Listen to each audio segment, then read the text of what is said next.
Mọi người ơi, bây giờ thì Ngân đang đứng ở trên ụ Trương Lộc nè. Trưa ngày hôm nay thì Ngân cúng ở nhà xong á, thì Ngân đi lên trên xà lan đem cơm lên cho những người trên xà lan ăn.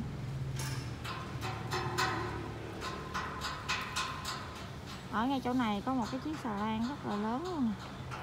Xà lan này sơn màu vàng, chắc của An Giang đó. Chiếc này làm gần xong rồi, màu thì đã sơn hoàn chỉnh rồi. Bây giờ Ngân sẽ đi xuống dưới xà lan nha. Nãy Ngân đem đồ xuống dưới rồi đó, Ngân chở đồ xuống dưới rồi Ngân đi lên, Ngân gửi xe rồi bây giờ mình sẽ đi xuống dưới tiếp. Cái chiếc xà lan màu vàng này á, tới 3 con lươn luôn nè. Chiếc này to dữ lắm luôn á, chiếc này chắc khoảng 3-4 ngàn á.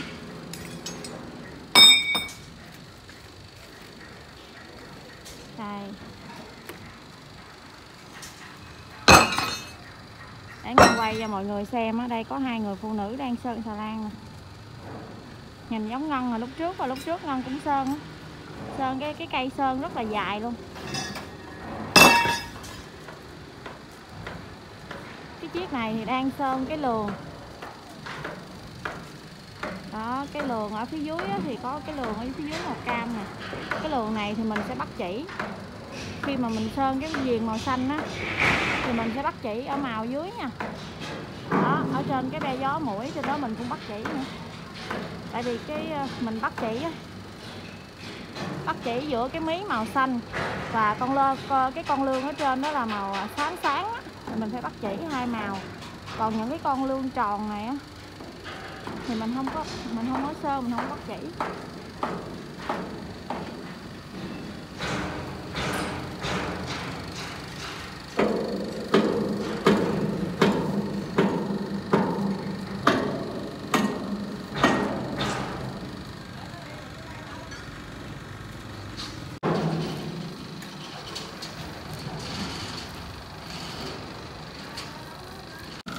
Ở cái ụ Trương Lộc này thì có rất là nhiều xà lan luôn. Xà lan đóng gần sông cũng có, mà xà lan mới vừa lên xuông cũng có nữa. Nhiều lắm. Đây là những cái phao nè, những cái phao mà khi mà xà lan hạ thủy á, thì sẽ sử dụng những cái phao đó. Bây giờ Ngân tranh thủ Ngân đi xuống sông đi, ông xã Ngân thì đang bơi xuồng đi trong bờ rước Ngân nè. Ngân tranh thủ đi xuống. Chiếc này thì người ta đang sơn nè, vừa sơn xịt mà vừa sơn tay luôn.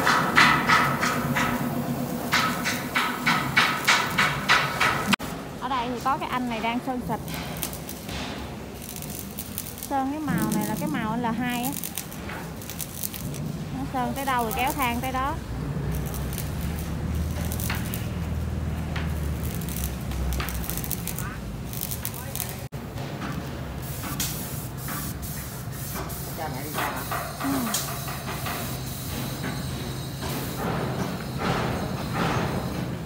Ông xã Ngân hạ xuồng bơi xuồng vô nước không à, lục bình không luôn á.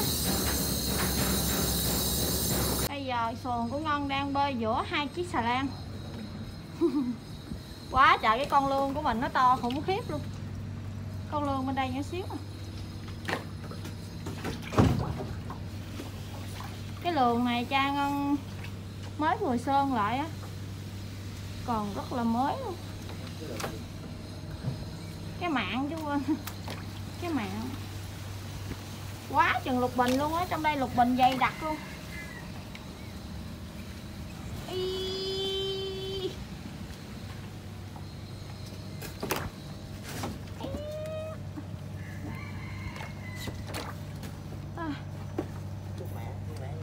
Mọi người ơi, bây giờ thì Ngân đã đi xuống xà lan rồi. Hồi sáng giờ ở nhà thì Ngân với mẹ Ngân cúng xong thì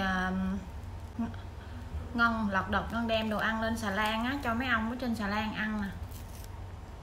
Bây giờ là gần 12 giờ đúng rồi. Lúc nãy mà Ngân chạy xe lên đây từ ở dưới Mỹ Tho, Ngân đi là gần 11 giờ.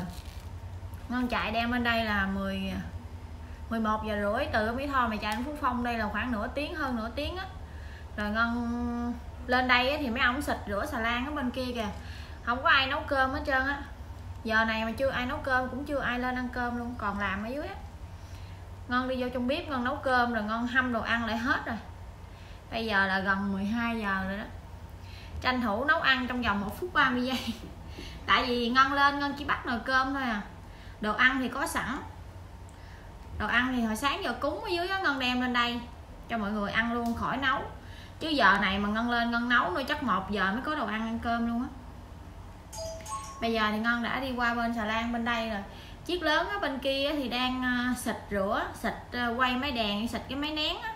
Ồn lắm luôn, Ngân không có quay clip bên kia được. Ngân về bên xà lan nhỏ Ngân quay cho mọi người xem.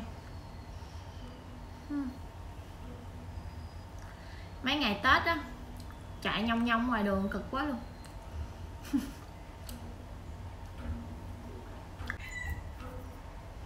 Sáng ở nhà thì hai mẹ con lu bu nấu nướng cúng xong hết rồi, bây giờ mới đi xuống xà lan. Mẹ với cha Ngân á, thì còn ở nhà một chút nữa, cha mẹ Ngân cũng phải đi xuống xà lan nữa. Bây giờ xà lan làm nhiều công việc lắm, tại vì ra Duyên á, thì cha với mẹ Ngân sẽ đi chở nước á, cho nên là bây giờ còn đặt máy rồi tùm lum hết á, rửa xà lan rồi tùm lum hết. Cha Ngân mới vừa mua cái xà lan mới á, cho nên là bây giờ ở bển rửa hầm máy nè, rồi rửa hầm hàng, rửa nắp hầm, nói chung là xịt rửa xà lan hết để qua Tết bắn cát. Cho nên là bây giờ lu bu công việc lắm. Tết nay thì không biết là bé Gâu Gâu với Su Su ở đâu nữa. Để ở dưới xà lan thì sợ mất, mà đem về nhà thì không có chăm sóc được, tại vì Ngân cũng đi suốt rồi, không có chăm sóc được. Gửi xì ba thì không biết là mấy ngày Tết này người ta có nhận không. Giờ không biết là bé Gâu Gâu với Su Su sẽ đi gì đâu. Nuôi mấy bé cúng này Tết cực lắm luôn á. Cái con Lulu của Ngân thì để ở xà lan luôn. Ngân sẽ mua thức ăn Ngân đổ cho nó ăn, chiều xuống thì Ngân cho nó ăn. Còn bé Su Su với Gâu Gâu thì cái loại cái giống này thì sẽ rất là dễ bị mất luôn á, cho nên là không thể nào để xà lan được. Ngân phải đem về nhà.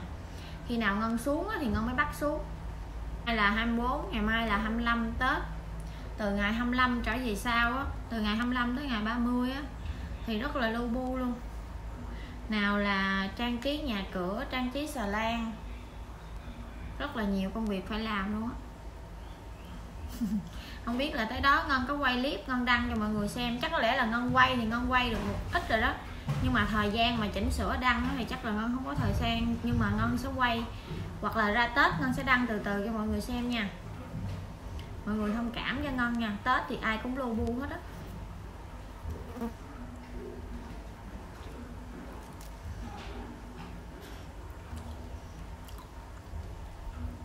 Xà lan của Dượng Tư Ngân á, bà Trang á, đang cặp phía ngoài xà lan Ngân nè. Để chiều Ngân rủ bà Trang qua đây Ngân quay cho mọi người xem nha. Đậu ở đây đỡ, vài bữa nữa cũng chạy xuống Mỹ Tho đậu rồi. Mình đậu ở dưới mình đi lên xuống xà lan cúng kiến nó dễ hơn, chứ mình đậu xa quá mình đi lên đi xuống cúng nó cực lắm. Tại vì vừa xà lan Ngân ha là 2 chiếc xà lan, và cái nhà đó là tính ra 3 cái nhà đó mọi người. Vừa cúng ở dưới xà lan xong rồi cúng ở nhà, cúng 2-3 nơi. Mình đậu gần thì mình đi nó khỏe hơn. Giao thừa thì phải đi xuống xà lan khai trương xuất hành nữa.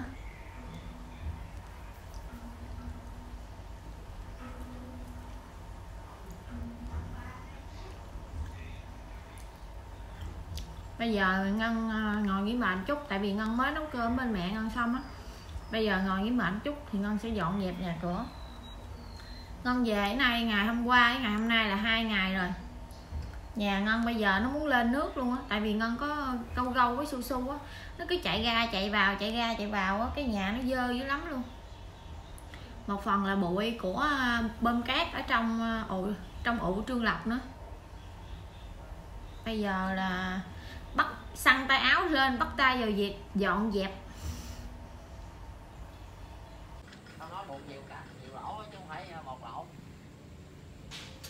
Mọi người ơi, xà lan của Ngân đang đậu múc ở ngoài á.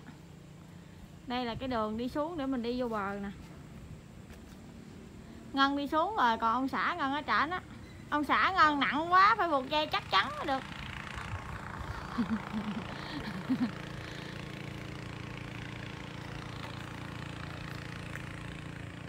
Đó, hai cái mũi ở phía ngoài là hai chiếc xà lan của Ngân đang đậu phía bên ngoài á. Con tài xế mà.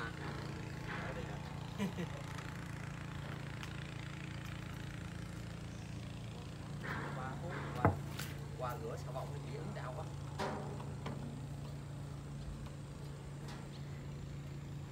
Buộc dây chắc chắn với anh. Lấy cái cây á, con lấy cây con chống giúp giữa, lát xuống chống cái cây đi ngon.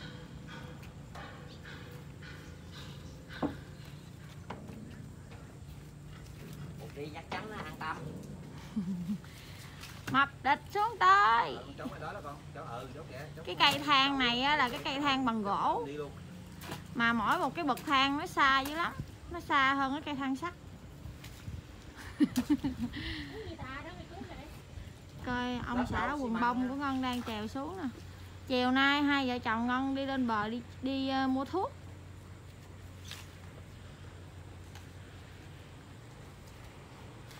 Hai vợ chồng Ngân chiều hôm nay đi lên bờ đi chợ.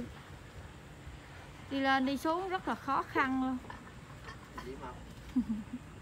Tiền cho quỷ mập nó đi cho đi về nó đứng đây đám khí hoài à.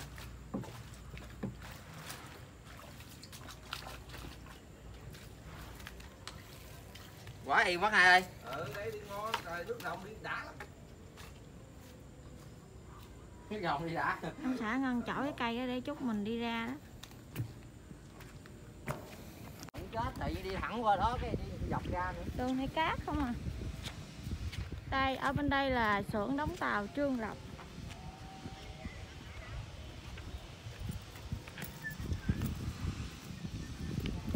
Hai anh em nhà họ Lê đây.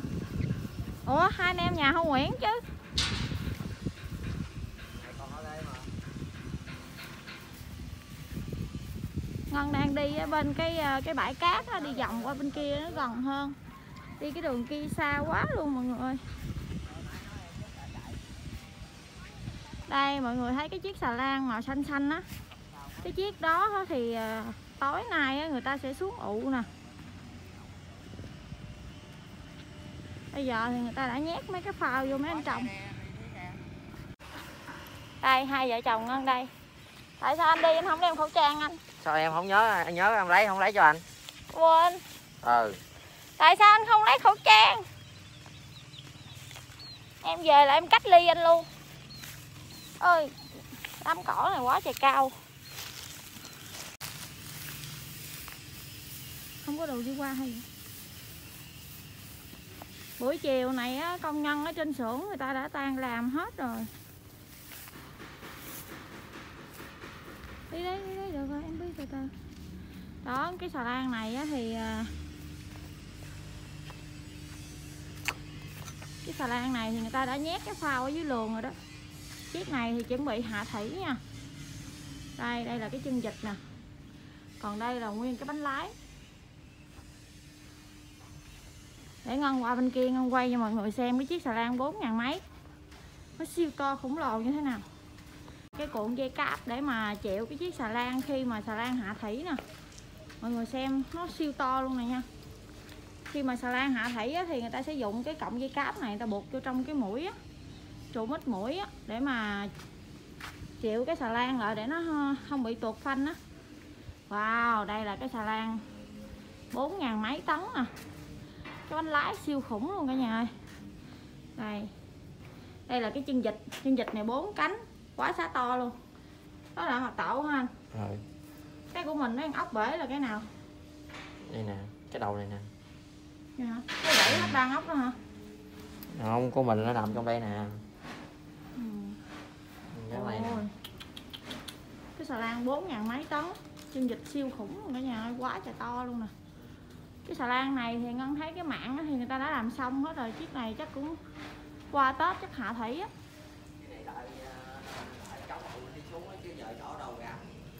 Chiếc này thì chờ cái chiếc ở phía sau nè. Chờ hai chiếc mấy bên này xuống á, thì cái chiếc này mới xuống được. Tại vì ở Ở phía sau chiếc này thì còn một chiếc đang làm chưa có xong. Đó. Những cái phao này á, bơm lên thì người ta mới tháo mấy cái chuồng chó. Không biết là chừng nào hạ thủy đây. Ngân nghe nói là giờ đến tối là hạ thủy á. Trời ơi, cái chiếc này Tâm hạ 4,6 m này, cái chiếc này 4.000 mấy tấn. Quá trời to luôn. Cả nhà xem cái bánh lái nè. Cái bánh lái mà cái điện thoại Ngân đứng ở phía sau rồi Ngân quay không giáp cái điện thoại luôn á. Chân vịt thì 4 cánh luôn. Hai bên đều 4 cánh, hai mái đều 4 cánh luôn.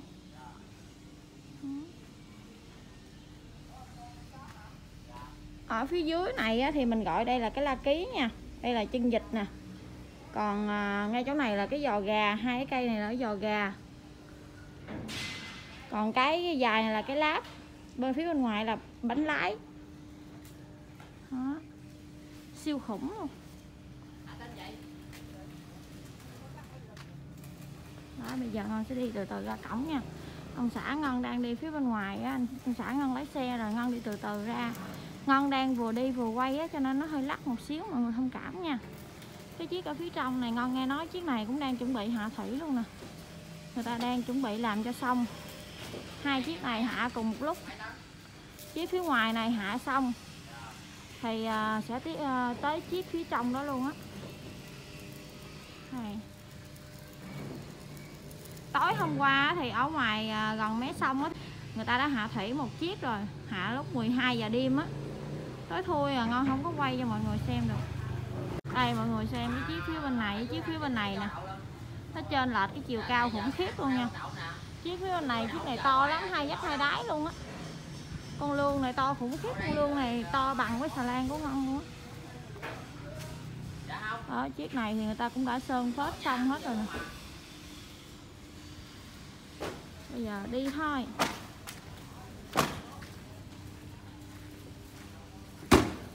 Rồi đây là cái mũi ở phía trước của chiếc 4.000 mấy nè.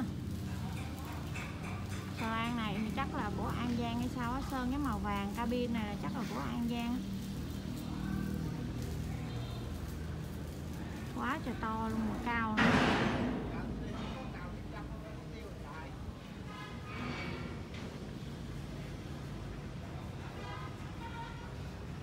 Cổng thì ở ngoài đây cũng có một cái chiếc nữa nè. Ngoài đây cũng có một chiếc xà lan nữa.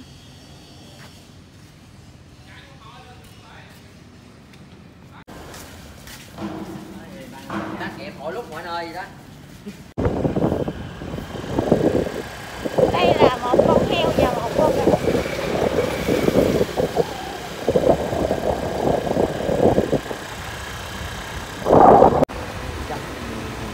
Bây giờ hai vợ chồng Ngân đang đi chợ Tết mọi người ơi. Chợ Tết này thì ở trên Phú Phong nha, chứ không phải là chợ Tết ở Mỹ Tho. Ngân hôm bữa giờ thì Ngân lên Xà Lan rồi, Ngân chưa có đi về nhà nữa. Chắc khoảng 28, 29 Tết đó, thì Ngân mới về nhà. Ngân về bến ở dưới kia đậu. Bây giờ thì Ngân đi lên chợ Phú Phong. Đó, ở đây bây giờ là có không khí Tết rồi nè. Ở đây người ta đã treo cờ nhiều màu rồi đây. Cờ 7 sắc cầu vồng luôn. Wow, ở trong đây nữa nè. Đi lên Ngân mua bông. Wow, ở đây bán bông cũng khá là nhiều á.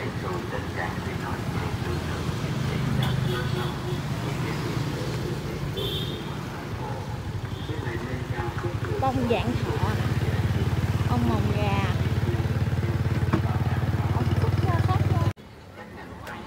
Ở trong đây bán hoa thì đa phần là hoa vạn thọ là nhiều nhất nha mọi người. Hoa vạn thọ nè, rồi hoa mồng gà nữa. Bây giờ thì Ngân sẽ đi vô Ngân quay cho mọi người xem nha. Nhằm tạo ra môi trường thông tin trong sạch lành mạnh. Thứ 6, nâng cao chất lượng hiệu lực hiệu quả công tác kiểm tra giám sát và thi hành kỷ luật đảng, bảo đảm tính nghiêm minh và giáo dục các bộ đảng viên, luôn giữ bản lĩnh chính trị vững vàng, không dao động trước những cám dỗ khó khăn và thử thách. Những truyền thống dễ dàng dập dập Hoa đẹp quá. đã sẽ hoàn thành tác động lãnh đạo. toàn đảng toàn dân toàn quân chung sức đồng lòng nỗ lực vun đắp xây dựng một nước Việt Nam hòa bình thống nhất, độc lập dân chủ giàu mạnh và từng bước vươn lên của đời sống. Học tập và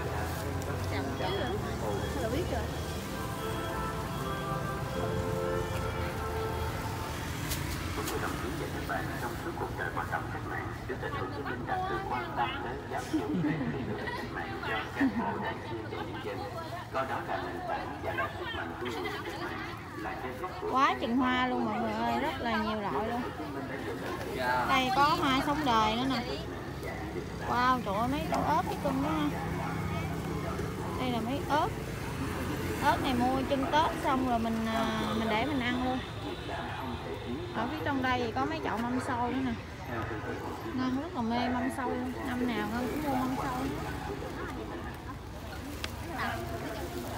Mấy cái chậu này cao đẹp nè.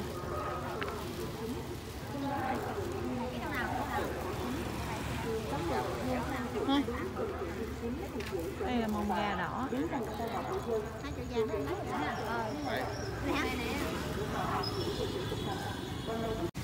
Ở đây là chợ hoa ở trên xã Phú Phong nè mọi người. Ở trên đây là ấp Phú Thạnh, xã Phú Phong, Châu Thành, Tiền Giang nha. Đó, ở ngoài đây là người ta mua nhiều nhất luôn nè. Tại vì ở ngoài đây á có những cái chậu này thì nó một chậu nhưng mà người ta trồng xen kẽ, vừa màu cam và vừa màu vàng luôn. Khách đó người ta sẽ ưa chuộng nhiều hơn. Ở đây thì cũng có rất là nhiều giá luôn, từ 100.000 một chậu đến 101.000 một chậu. Những cái chậu lớn á, chậu 4 cây á, thì mới có giá là 100 đến 101 nha. Còn những cái chậu mà 1 cây á, thì chỉ có vài chục ngàn thôi. Như ở đây nè là khoảng 100.000 một cặp. Đó, ở trong kia những cái chậu cao cao á, thì cũng 100.000 một cặp luôn, tùy theo lớn nhỏ.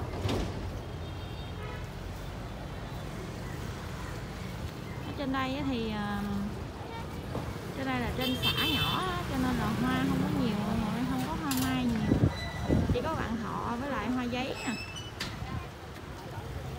Đa phần là hoa vạn thọ nhiều.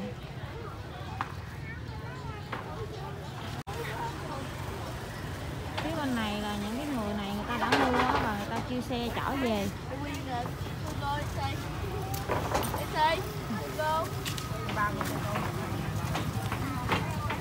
Đây là một chậu nhưng mà hai màu, hoa hai màu luôn, vừa màu cam vừa màu vàng.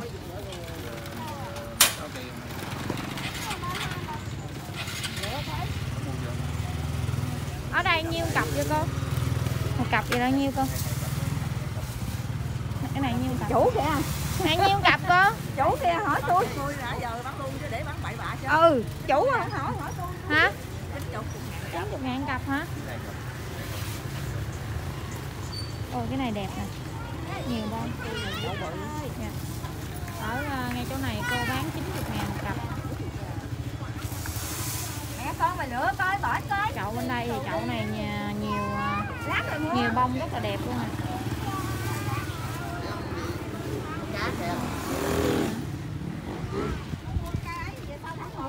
Chim màu vàng một thứ. Màu này vàng với đen. Ở bên đây thì người ta đang mua rất là nhiều. Mỗi người mua là 4 cặp.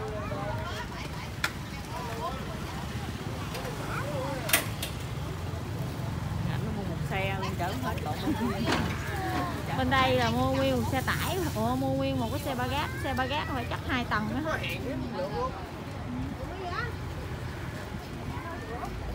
Chị này mua quá chừng nhiều luôn. 80 chậu. 80 chậu hả? Ồ,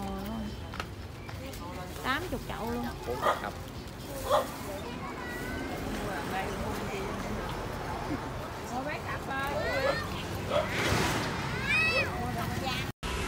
Cả nhà ơi, chiều nay đi mua bông mà không mua được cái gì hết trơn. Ở trên Phú Phong này thì người ta bán bông ít lắm luôn, có mấy người bán à. Cho nên là Ngân không có mua. Vài bữa nữa xà lan của Ngân đi về dưới bến ở dưới kia đậu á, thì Ngân sẽ đi xuống chợ Mỹ Tho Ngân mua luôn. Bây giờ thì hai vợ chồng Ngân đang ghé quán trà sữa uống trà sữa. Ngân ghiền trà sữa lắm luôn á. Thấy hai dĩa cây có gì cây Dạ có. làm hai dĩa đem về để nó đá riêng nha. Ông xã Ngân kêu mua 2 dĩa trái cây về cho cha với mẹ Ngân ăn. Đây. Ăn đá.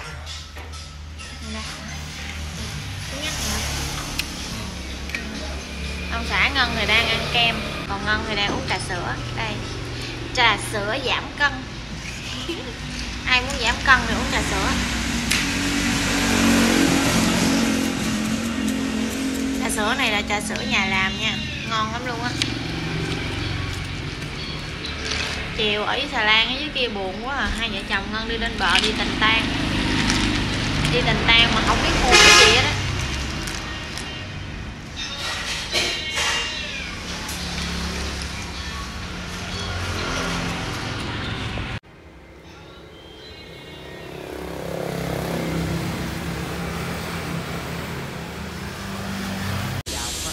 Ngân đã đi vô tới ụ rồi mọi người ơi, không có mua gì hết trơn á. Đây mua được 2 dĩa trái cây với 2 bịch bánh. Ngày mai về Mỹ Tho thì Ngân với mẹ Ngân sẽ đi mua bông, với ông xã Ngân sẽ đi mua bông. Ở trong ụ á, bây giờ người ta đang bắn cát rất là ồn luôn. Bây giờ Ngân với ông xã Ngân sẽ đi xuống xà lan nha. Đó. Anh đi sao anh đi trước 2 hàng kìa anh? Sao mà không đi tướng hai hàng đi tướng sao? Ông xã Ngân mấy bữa nay về đi mần quá trời. Tại vì mấy bữa nay xà lan của cha Ngân về đây nè, đang gắn máy làm ống tùm lum hết đó, chuẩn bị qua Tết để mà đi chở nước á. Mấy hôm nay về làm nhiều việc lắm luôn. Ngân á, thì Ngân nấu cơm, Ngân với mẹ Ngân nấu cơm cho 7-8 người ăn luôn. Ngày nào cũng nấu 2 lần vậy đó, cho nên là Ngân không có thời gian quay clip cho mọi người xem luôn á. Ôi, cái xà lan này chuẩn bị hạ thủy á, bây giờ người ta đã bơm phao lên hết rồi kìa mọi người ơi. Ở phía trong này người ta đang bơm phao lên. Bơm phao lên tháo chuồng chó hết, chút xíu nữa hạ thủy á. Đó, ở trước mũi này người ta đã dục hết những cái chuồng chó rồi. Ở đằng đó đang bơm lên á. Bây giờ thì trời tối rồi, đã lên đèn rồi, 6 giờ mấy tối rồi. À chắc không biết là chiếc này hạ thủy sớm không nữa. Nếu hạ thủy sớm thì Ngân sẽ quay cho mọi người xem. Ông xã Ngân đang ở trong đây nè. Thôi Ngân đi xuống xà lan đây, để tối hồi nó đi lên xuống cầu thang khó đi lắm. Ngân với ông xã Ngân đang đi ở trong một cái rừng, một cái đám rừng cỏ. Giờ trời tối